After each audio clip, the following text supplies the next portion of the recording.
रामांच्या राज्याभिषेकाची चर्चा सुरू आहे आणि आता देवांना भीती वाटू लागली आहे की आता जर राज्यकारभारात श्री प्रभू व्यस्त झाले तर मग जे पुढे कार्य योजले आहे ते कसे होणार।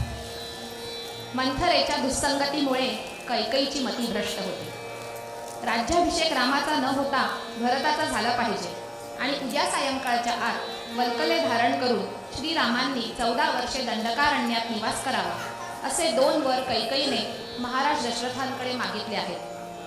प्रभू रामांनी महाराज, कौसल्या माता, लक्ष्मण इत्यादींची भेट घेतली आहे, परंतु आतापर्यंत त्यांच्या नेत्रात एकदाही अश्रू तरळले नाही।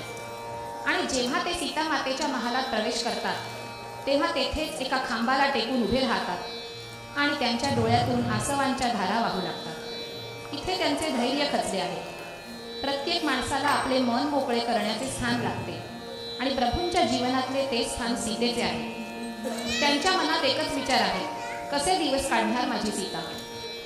सीतेला पूर्ण घटना समजताच ती म्हणते, चंद्राला सोडून ज्योत्स्ना कधी राहिली का? सूर्याला सोडून प्रभा कधी राहिली का? शंभूला सोडून अंबिका कधी राहिली का? मग रामाला सोडून सीता कशी राहू शकेल? निरोप कसला माझा घेता, जेथे राघव तेथे सीता। यामधील पतिप्रेमाची उत्कटता सादर करत आहे हिमानी पाठक।